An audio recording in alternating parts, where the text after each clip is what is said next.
Well, I picked a hell of a day to come back from vacation. Welcome to the Bulwark Podcast. I'm Charlie Sykes. I have been gone for about 2 weeks, and thanks for all the folks who are sitting in for me. And I've been making notes, believe it or not, even though I've been on vacation, of all the things that I wanted to talk about. I mean, I wanted to talk about the Supreme Court. I wanted to talk about no labels. I want to talk about Ukraine. And there were so many other issues that I wanted to talk about this morning with our guest, Tom Nichols. By the way, good morning, Tom. Good morning, Charlie. Welcome back. And then the news gods dropped this bomb on us this morning. This is from the New York Times. Donald Trump says he is a target in special counsel's investigation into January 6th. It would be the second time. The special counsel has notified the former president that he is likely to face indictment, this time in connection with the criminal investigation into the events leading up to the Capitol attack. So there are so many possibilities out there, and by the time people listen to this, they will have been subjected to hours of speculation. Here's what we do know. There will not be an indictment before Friday because Trump has been given an invitation to testify before the grand jury. He's not going to do that, but he has 4 days. So nothing will happen before Friday, but this is imminent. He's going to be indicted on the January 6th charges. And as Aaron Blake tweeted out this morning, it is entirely possible by this point next month that Trump will have been indicted 4 times. It is also possible the Republican Party will not give a shit about this. But again, we don't know, Tom, what the charges are going to be. We don't know what kind of evidence is going to be. We don't know whether or not Jack Smith is going to do one of these detailed talking indictments as he did with Mar-a-Lago. But among the candidates for criminal charges against the former president, obstruction of official proceedings, conspiracy to defraud the government, fundraising fraud-related charges, wire fraud-related charges. Jack Smith does not need to connect Donald Trump directly to the violence. He can build cases around all of Donald Trump's attempts to defraud the government, overturn the election. He is going to have to prove perhaps intent in some of these cases. My initial reaction is, thank God they've finally gotten around to doing this. And thank God it looks like Jack Smith is going big, because if you're going to go after the former president of the United States, you better have something gigantic and substantive. And it's taken a hell of a long time. But here it comes, Tom Nichols. Yeah. And as Walter Shapiro tweeted this morning, and at this rate, with this many indictments, most Americans are going to get a chance to serve on a jury where Trump's involved. I'm going to check my mailbox. It's clear that Jack Smith isn't screwing around. And as you say, that's important because prosecuting a former president, not just for kind of petty larceny, the kind of, graft and things that brought down people like Spiro Agnew, but really going after a president for a coup is something that until now was like, Mission Impossible or science fiction. And you almost wondered if the American justice system, when all this happened, everybody kind of looked at each other and said, do we even have a toolkit for dealing with this? Like, can we actually do this? And I think the answer from Jack Smith is, yeah, you put together a grand jury and there are real charges involved with this. And let's just add to Trump's bad news that the Georgia Supreme Court, where Trump said, throw this out, this kid, tell Fannie Willis, I'm not doing this, and the Georgia Supreme Court said, no, we're not doing that. We're not throwing this out. Unanimously, right. For some reason, this just seems to keep happening to Trump's lawyers. They keep throwing stuff at courts, and the courts go, yeah, no, you're not even close. We'll see what happens down in the Mar-a-Lago case. But it is interesting, some of these motions that they're making. And here's the tell, Tom. We went to the Georgia Supreme Court basically saying there should be no investigation at all of me. And the court goes, no, that's crazy. You're not even close to making a coherent argument. He's also made the motion down in Mar-a-Lago, right, that we shouldn't even set a trial date because, hey, I'm Donald Trump. I'm running for president. And we'll see what happens there. But I think it's extremely unlikely he will win that.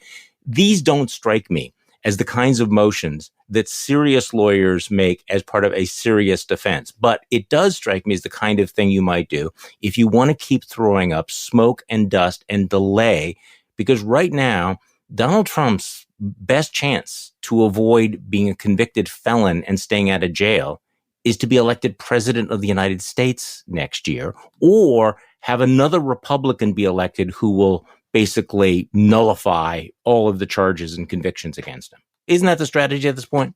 Yes. And more than that, or in addition to that, it's also a way for him to keep presenting his faithful in the Trump cult with the storyline that not only am I untouchable, I should be untouchable because I'm me. Right. It's not just red meat for the rally goers. I mean, when you've got guys like Trump's former lawyer, Ray, I was on a segment with him on television. He said, basically, you shouldn't be able to prosecute presidents at all. And it's like, oh, okay. Sorry, I didn't realize we were back to, divine right of kings. Right. But that's part of that whole storyline of, because it gets people past the problem, the ugly problem that they know he's guilty of all this. And instead, it gets them to where they need to be emotionally and mentally of saying, it doesn't matter. He's Donald Trump. He's the president. Presidents can do whatever they want. If the president does it, a certain president of our common acquaintance once said, it's not illegal, and he really wants to establish that. If you think of America as the giant jury pool, he's tainting the jury pool by creating this theory that there is a special carve out, not just for presidents, but for presidents named Donald Trump.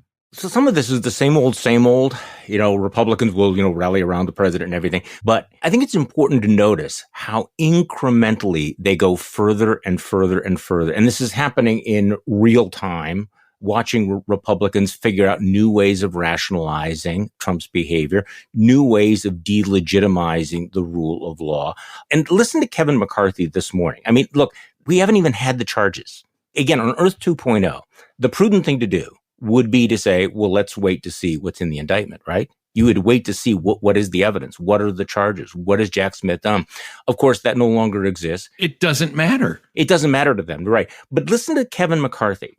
And Kevin McCarthy has now basically bought into a talking point that it feels like 5 minutes ago, you only would have heard, really on some fringe media, maybe Steve Bannon or something. But here's Kevin McCarthy. He's asked about, what do you think about the fact that the former president is going to be indicted for trying to overturn the January 6th elections?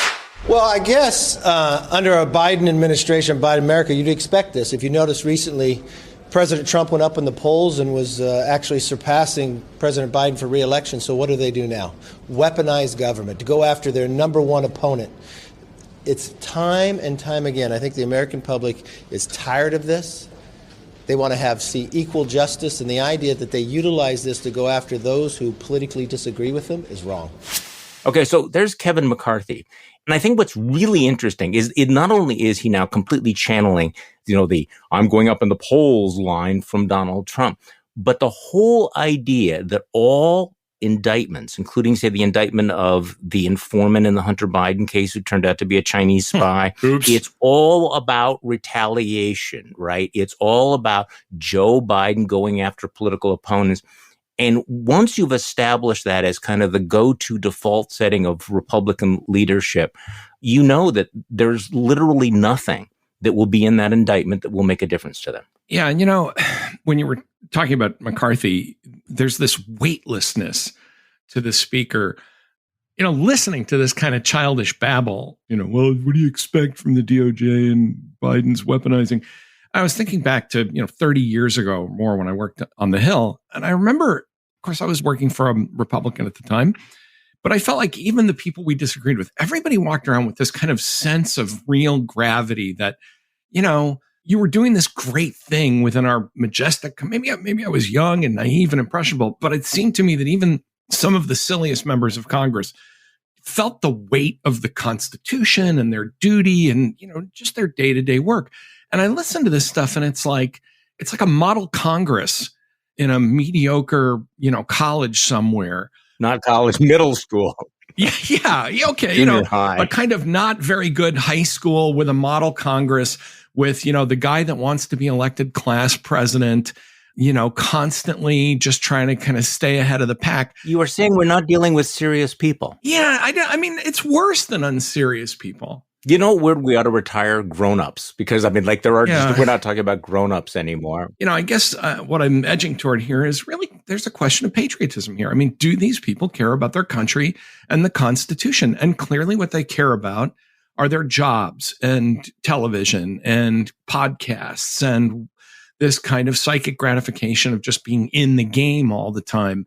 And there's no point at which they stop and say, hey, we're defending a guy that went on an anti-constitutional crime spree and is still doing it and is vowing that if he gets reelected, he'll do it again. Well, it's interesting because when I was making notes before this news broke, I was listening to Brian Kemp, I would say Trump skeptical governor of Georgia, who stood up to Donald Trump when he tried to coerce him into overturning the election, who has been, outspoken in his criticism of Donald Trump. And yet he's sitting down with Caitlin Collins of CNN and says, if Donald Trump is the nominee, I will work to elect him president. Oh, okay. But what I wrote down in my notes was, Jesus, literally, this is putting party before country to the point you're making. Literally. Here is somebody who tried to overturn the government, who was facing multiple felony indictments, who is clearly, in any respect, unfit for office. And yet what he's basically saying is, this may be terrible for America. This may be terrible for the country. This may be terrible for the free world, but I'm going to do it because my number one loyalty is to the Republican Party. I mean, so we joke about the limits of party loyalty. We're now seeing that the litmus test is you have to put the loyalty to the Republican nominee ahead of the Constitution, ahead of basic decency, ahead of honesty, ahead of anything. If I can just say, Kemp is a particularly egregious example because he knows better than most other leading Republicans exactly what Trump was willing to do to overturn the will of his voters, the people whose rights as the chief executive of Georgia, he is required to defend under the Constitution. And he's about to be indicted in his home state. And to be indicted in his state, his Supreme Court has let that go forward. And yet, because of this, I would add to it just political cowardice about, I cannot envision a career outside of politics, so I can't do anything to endanger that. Oh, see, I'm way past giving them credit for cowardice. I mean, there's something deeply venal about all of this. Okay, I think those go hand in hand. Cowardly and venal, and simply saying, well, this is just my default setting. Because the other thing they've done, and you and I have talked about this, they have all internalized the dogma that any Democrat winning anything anywhere is the end of civilization as we know it. Mm-hmm. That's the retreat position. And even though they know better, the dogma in the Republican Party is Donald Trump, David Duke, Benito Mussolini, Juan Perón. Hey, as long as the guy is not a Democrat, we'll take our chances. And I think it's so they can look at themselves in the mirror and say, gosh, I'm not really this venal and craven. I'm doing something important and big. But they know. I'm going to make just some distinctions here that some people might not like and that even I am uncomfortable making. That there's a certain mindset that was necessary to vote for Donald Trump in 2016, which I rejected, but you could at least hope that he might be something different, right? Right. Okay. Right. By 2020, you knew completely who he was and what he would do. Okay. But certainly there's the inertia of going along with the incumbent. But think about the mentality that it takes now to support Donald Trump for 2024 after his shambolic term, but also after his attempt to overturn the government. To say after January 6th and everything we've learned about January 6th, everything he has said, all of his bleats, to say now that we would support his return to the Oval Office requires, I would say, a much more corrupted mentality even than the vote in 2016 and 2020. It's a moral failure. And I took a lot of flack, as you did, in 2016, right? People like you and I were saying, look, we get it, but this really is a test of character, that you got to be able to see through this guy. But okay, fine. Even I tried to give him the benefit of the doubt for a while. I mean, when he struck Syria, went on television, I defended him. I thought, that first State of the Union, a little shaky, but I said, okay, he seems like he's, but as you say, by 2020, you know who he is. By 2021, by January 7th, 2021, you know exactly who he is. Exactly. And now in 2023, after 2 more years of this, this is where I just find myself, I hate it because it's so destructive to our sense of community and citizenship. But somebody today who says to me, I'm gladly voting for Trump in 2024, I feel like I'm turning to them and saying, maybe you're not a good person. Yeah. And I don't want to do that because there's people that love their families and they're good to their kids and the whole thing. But there's almost like there's this moral blind spot or this kind of moral trap that says, I'm a good person, but I'm going to vote for this horrendous, dangerous sociopath simply because it's going to annoy other people, and it's going to make me feel like I'm part of a club, and I'm going to go wave my flags and, put my Trump flyers on my truck. These are not the actions of a civic and serious people. So let's talk about what this next term would be and why I find what Brian Kemp is saying so just sort of mind-blowing. I mean, look, this is not a referendum. 2024 is not a referendum on Trump's first term as president, which I think was horrific and terrible. But, people can disagree about this. But 2024 will also be a referendum on what we want the presidency to be. So the New York Times had this story over the weekend, which I think is very, very detailed and also reflects exactly what Trump and the Trumpists have said openly and, repeatedly. We used to be the party of small government.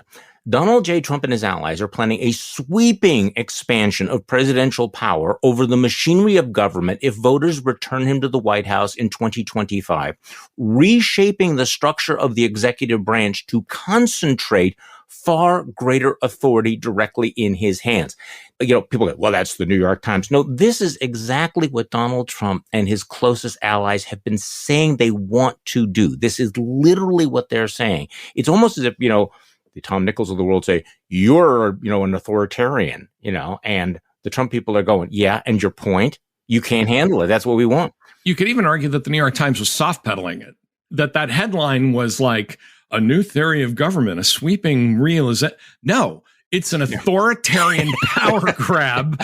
And if the New York Times were really that, woke, they would have said it a lot more clearly. I mean, I read that story and I'm like, wow, the headline writers are really putting the brakes on this because this is not a sweeping change in the nature of presidential power. This is an authoritarian power grab. And for people listening who, where some of the details are getting lost, Trump basically wants to turn the entire federal executive service into his private royal bureaucracy. He wants to completely end the idea that, civil servants serve the people of the United States and the Constitution first, and that they basically all serve as if they are political appointees at the pleasure of the president. And by the way, this applies both to the Justice Department and to the military. And the intelligence what could possibly go wrong? That was the first paragraph of the story. Their plans to centralize more power in the Oval Office stretch far beyond the former president's recent remarks that he would order a criminal investigation into his political rival, President Biden, signaling his intent to end the post-Watergate norm of Justice Department independence from White House political control. I think that's a given. Mr. Trump and his associates have a broader goal to alter the balance of power by increasing the president's authority over every part of the federal government that now operates by either law or tradition with any measure of independence from political interference by the White House, according to a review of his campaign policy proposals and interviews with people close to him. Now, okay, that's pretty powerful stuff. And you do wonder at some point, even Kevin McCarthy, whose testicles have long since been, FedEx to Marjorie Taylor Greene, would go, okay, wait, Article 1 in the Constitution has something about Congress, like fuck no, like the senators, the congressmen going, hey, this was fun while it lasted, but no, we are not potted plants. And yet nothing.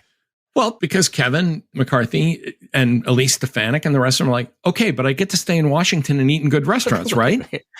I was really smart in high school and I did good stuff in college. So I get to stay here in this good city and like go out and eat in good restaurants.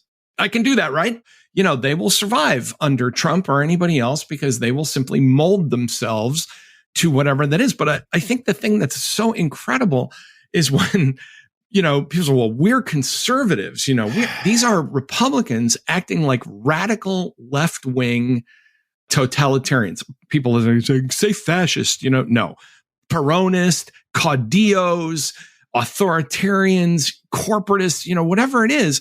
But whatever this is, it's not conservatism. This is big government, not small government. And I think to underline that point, and I keep thinking that we're living through this simulation, thinking that somebody's going, well, what if we did this? Well, how would people react? And so what if we actually had conservative Republicans who sounded like code pink loony leftists? Okay. And then it's like, well, we have Putin's most useful idiot down in Iowa being the person grilling all the Republican candidates. I mean, my newsletter today, my Morning Shots newsletter, it's getting worse, isn't it? And in part, what I'm thinking is And then I'm trying to think about how to actually, say this, because we're not post-Trump and we're not going to be post-Trump for a long time. But I think the recognition has to be that the post-Trumpism is going to be even worse than everything is getting worse. So, you have Christian conservatives down in Iowa who want to have a big forum for all the Republican candidates to come and kiss the ring. Who did they pick? They picked Tucker Carlson, who turns the entire event not into Christian values, family values, right to life, anything. No, it's all about, can we suck up to Vladimir Putin? Can we dump on Ukraine? And if you did not say exactly what Tucker Carlson wanted, you would be booed. And as the New York Times account is, Jesus is out, Vladimir v. Putin is in. Great. Then you have the TPUSA conference. I mean, this is the id of the Republican Party right now. Charlie Kirk, I quote Nick Cottagio saying, you thought CPAC was bad. This new generation is even worse. And what was the big theme? How much we hate Ukraine, how much we love Donald Trump, how it is a cult of personality. So what you're having is the radicalization, the crazification of the Republican Party, which we've watched over years. This is accelerating in real time. And the funny thing about Ron DeSantis is he's been trying to trace the crazification. He's been trying to get out in front of it.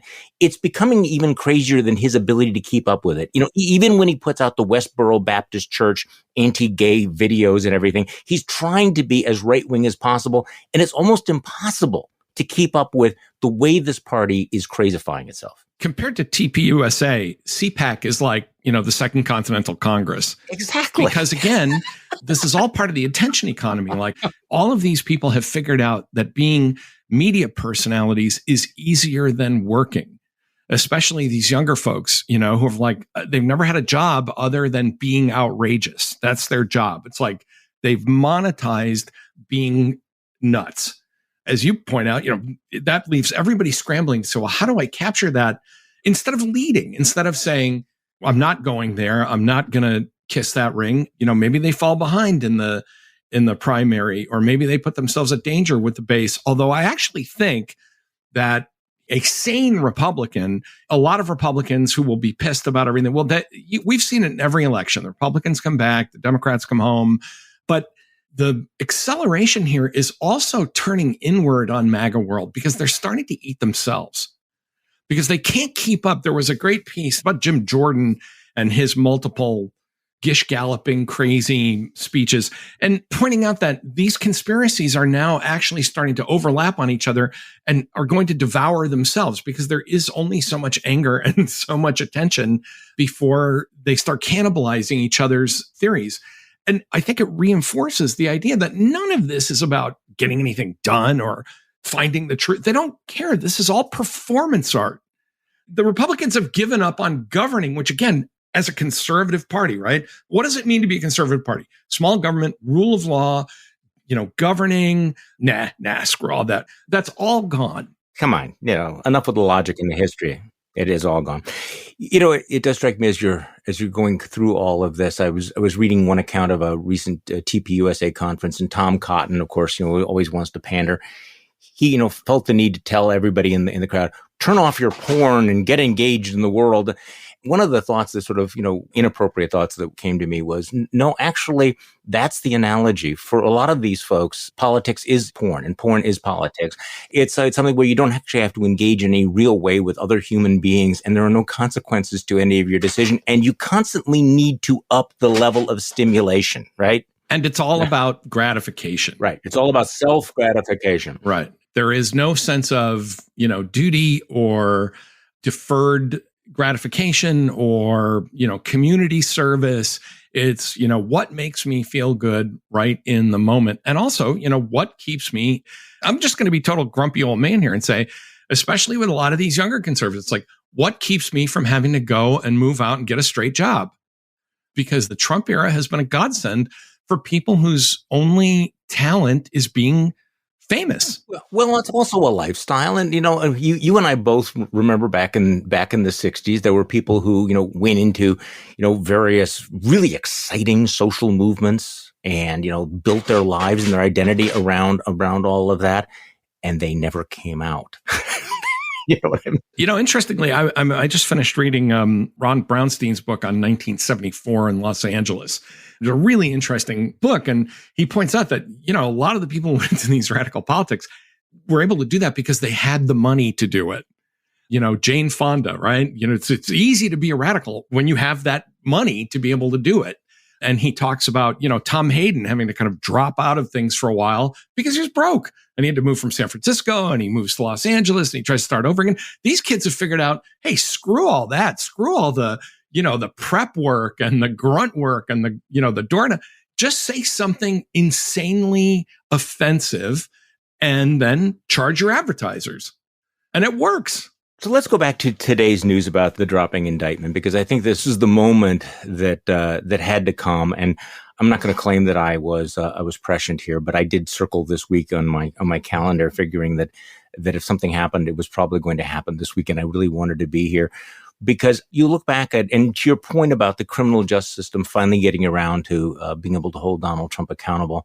I don't know that we have the full answer to that yet, because it has taken so freaking long, but it feels like we're climbing the ladder. I mean, we started off with the weakest possible case, and I'm sorry for people who believe the New York case was the most important, because it wasn't. It maybe laid down a marker that you could indict a former president.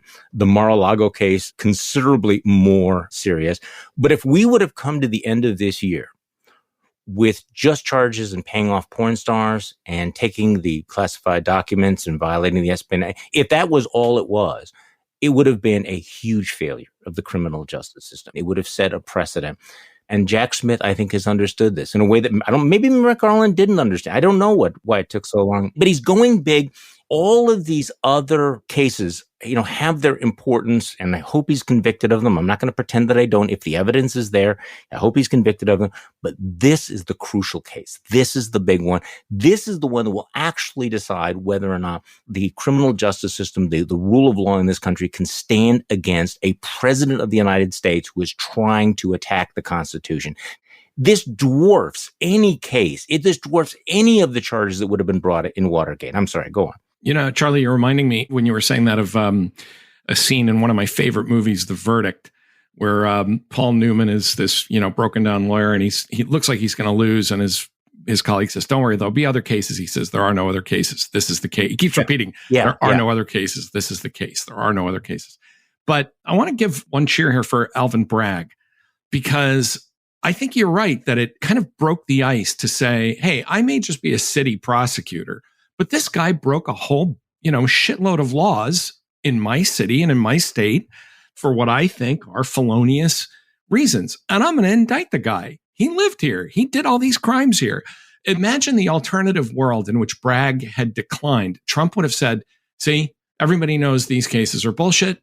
Everybody's afraid of me.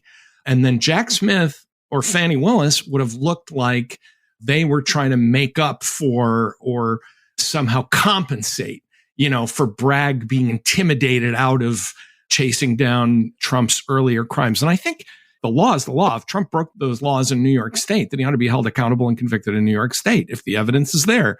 But I think that breaking that ice and saying, look, I don't care if the guy was a former president. He broke a whole lot of laws here in New York State, and you don't get a pass. So I think Alvin Bragg did something that was both legally justifiable and politically important. In the broad sweep of American history, this is the case. This is the case. You look back 100 years from now, and it's not going to be about the document case. It's not going to be about the porn star. It's going to be about whether a president of the United States who tried to defraud the government, tried to obstruct an official proceeding, all of those things, can be held accountable by the criminal justice system. And I mean, this is huge. Georgia will be equally important. It will also be important. With one difference. If Smith draws a link to, because in a way, January 6th and Georgia are kind of the same case of chief executive in the United States tries to overturn an election and thwart the will of the people. The Smith case, and this is where we'll just have to see what happens with the charges. The Smith case is, and incited a seditious insurrection against the government that could have resulted in the actual murder of the officers of the government. We don't know. Yeah. We don't know if he's going to go that far. But I mean, clearly, to even be implicated in anything related to January 6th puts you in proximity to that event. And I also think that the injustice would have been monumental had you had hundreds of people who followed Donald Trump's lead and said so and were convicted and did jail time without the instigator ever facing any charges. The other question we don't know is who else besides Donald Trump is a target of all of this, because if there is a conspiracy, if there was an effort to overturn the election, obstruct justice, defraud the government, etc., then there are other people in and around Donald Trump who need to be held accountable as well. And as we saw it down in Mar-a-Lago, there can be some surprises. I mean, I think the thing that we've learned about Jack Smith is that he may have more cards than we know, even though this is not an undercovered story. So we are going to find this out. I do feel, as I said before, I think we are climbing the ladder. We are going to find out. I think the timing is concerning because it's almost certain that it's not going to be litigated before the election.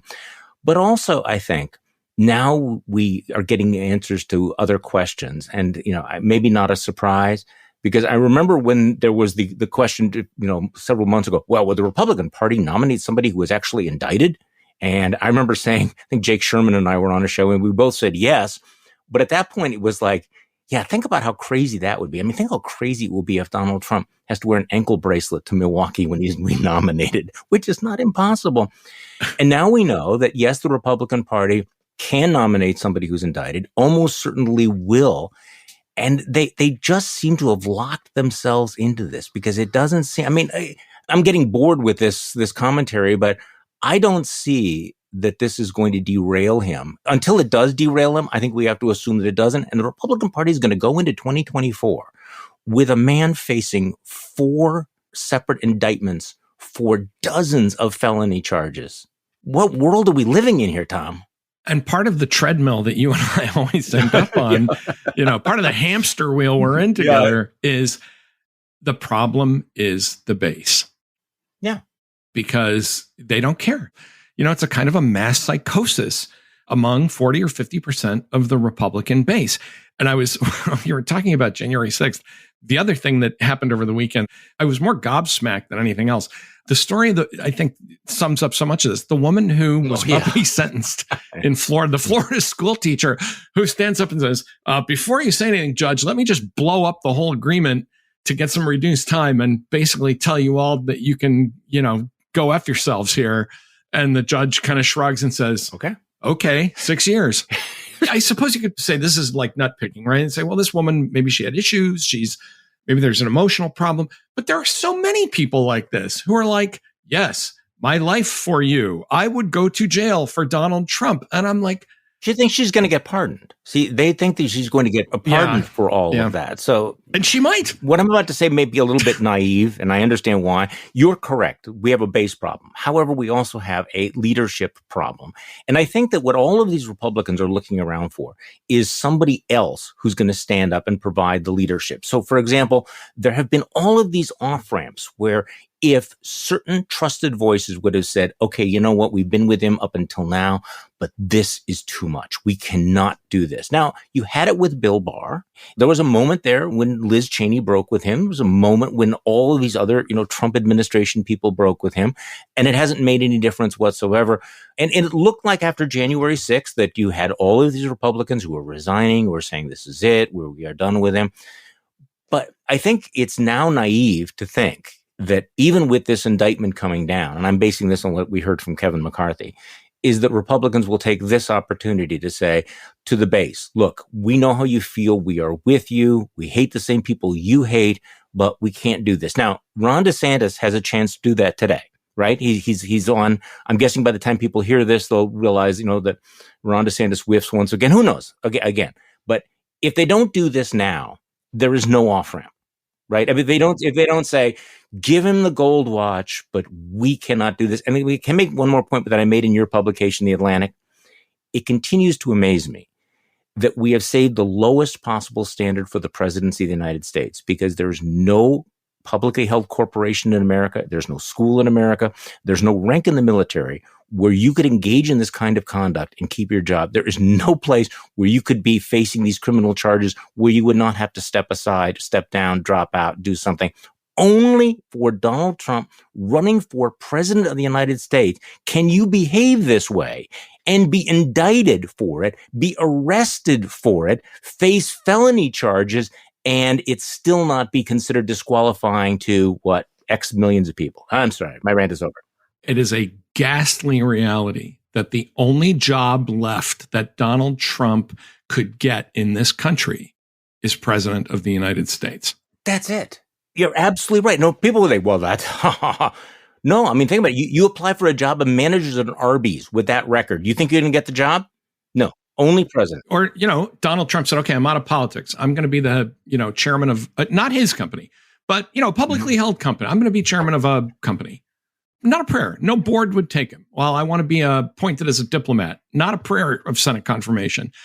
Let's try and be constructive. And I'm going to indulge in a moment of fantasy. Imagine if the Republicans, every Republican candidate, led by Ron DeSantis, right? Ron DeSantis steps forward, says, as the guy with the second most, possible votes, he calls Christie, he calls Hutchinson, he calls Haley, he calls Tim Scott, whatever. They all get together. They take Ronna McDaniel by the ear and they all stand together and say, look, we're not going to share a stage with him. We're not inviting him to the debates. We're not going to spend any money on him. There comes a point where, this is simply beyond what the Republican Party is. And while every one of us standing on this stage hopes that you pick one of us and not the guy next to me, we are all Americans first and Republicans second, and Donald Trump is simply beyond the pale. And now we're going to have a real primary, but it's not going to include Donald Trump. If the voters, if you feel that strongly about it, if the Republican base wants to do that, we've made our case. We've done everything we can do. I had a fight about this with somebody back in 2016. You had a fight with somebody? Wow. Yeah, I don't want to say who it was, Charlie. All right, John Podhoretz. Anyway, look. And the answer was, yes, but you can't just tell 30% of the... And I said, if the party as an institution cannot preserve itself against a populist wave of 30 or 40% of its voters saying, give us Barabbas, send out the GIMP, then what's the point of being a political party? And I think it would be a remarkable show of patriotism to have these people get together and say, we all disagree with each other. Now, this is never going to happen.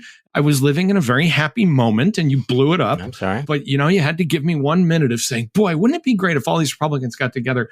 Because this is an argument. I know you made it in 20. And we met because this is the kind of thing that when I've taken with the good stuff, I will fantasize about, but I've been doing it for 7 years. I know. And now my immune system is built up. Just kick him off the debate stage. That's all you need to do. Kick him off the debate. Ronna McDaniel becomes... Right. Ronna McDaniel gets Mitt back on the phone, says, okay, if I put Romney back in my name, can I be invited to... I understand that her spine...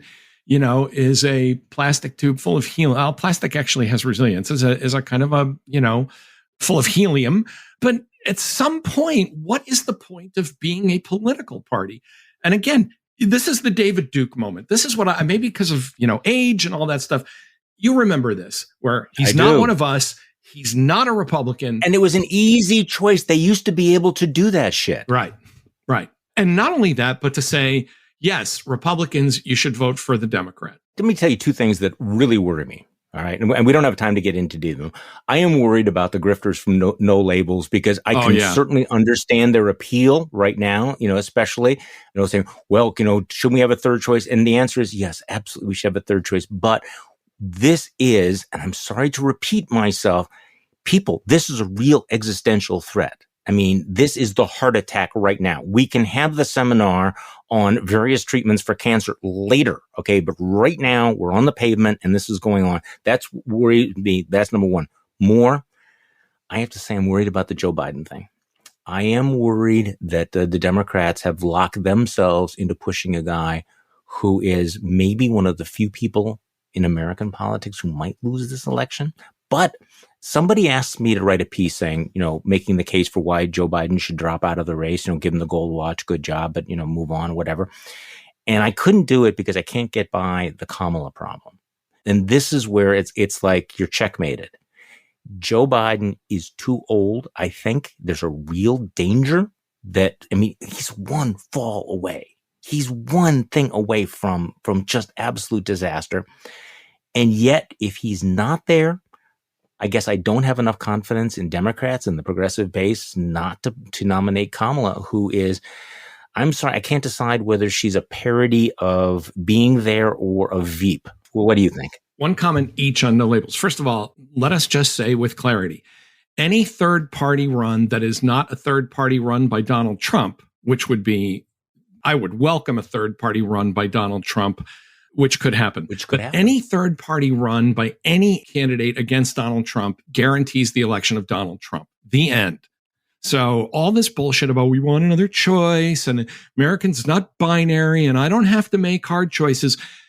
That's just rationalizing bullshit. And a lot of it comes from anti-Trumpers who would be happy to see Trump come back because they'll get policies they want without having to dirty their hands on actually being involved in him being reelected. So this whole third party ruse is a way for people to get stuff they want without having to soil themselves in the ugly business of putting Donald Trump back in power. But any third party run like that risks a very high risk of putting Donald Trump back in power. As for the Biden problem, I'm going to push back. Yes, he's old. But a lot of presidents are just one fall, or one trip down the stairs from their vice president. And the problem is, if you looked at Joe Biden's record in complete isolation, we have a successful foreign policy, a soft landing. We're not even talking about that. Remember the big recession and out of control inflation and the economic disaster? And this morning, we're reading reports about, basically the economy's in really good shape. We managed experts, much detested though they are, apparently have managed a soft landing in the economy, which nobody thought was really possible. It's a great record to run on. Joe Biden has an excellent 4-year record to run on. The problem is everybody's worried that sometime between now and 2028, nature will take its course and Kamala Harris. The Biden problem, I guess, is what I'm saying, Charlie, and I think you and I agree about this. The Biden problem is not a Biden problem. It's a Harris problem. If Joe Biden were just running on his own with, vice presidential candidate, I don't know, Gretchen Whitmer, people would say, all right, he's old, but, he'll be fine.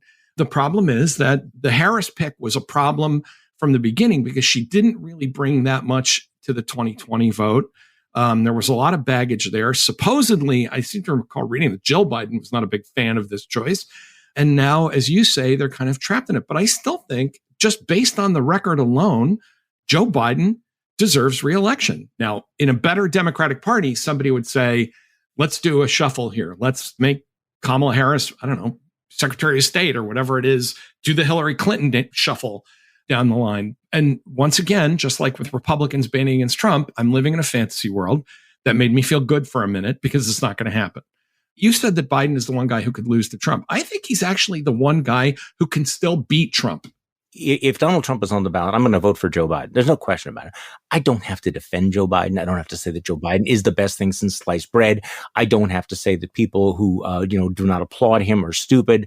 I don't have to make any case about him even deserving reelection. The case I have to make is America cannot take another term of Donald Trump. He's sociopathic ignoramus. Right. That disaster is so imminent. It is so real. And it would be so much worse than Trump won that, frankly, I'm going to vote for him, even if he is whatever. I'm not going to even go there. So you know what I'm saying? I think there's a distinction.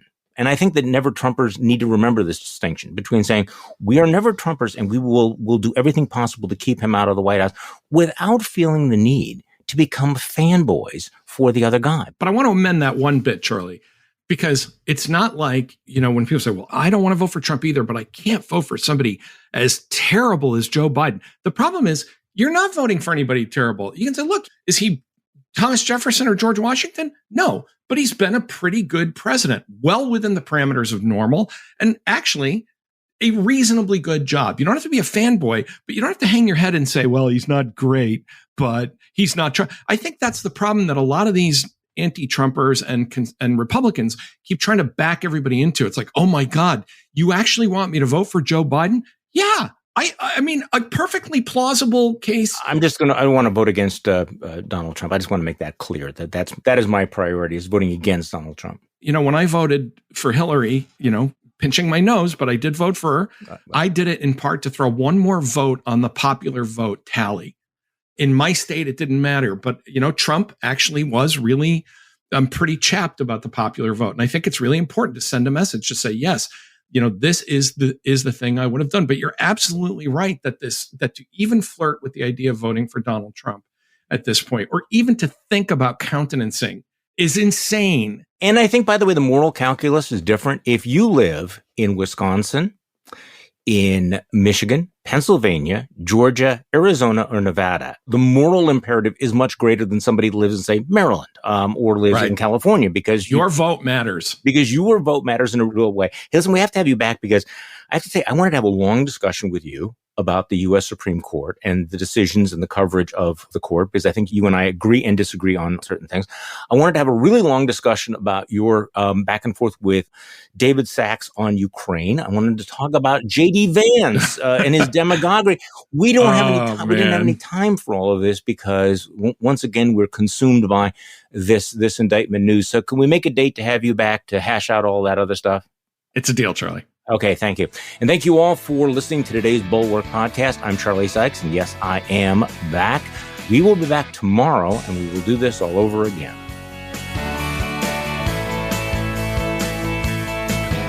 The Bulwark Podcast is produced by Katie Cooper and engineered and edited by Jason Brown.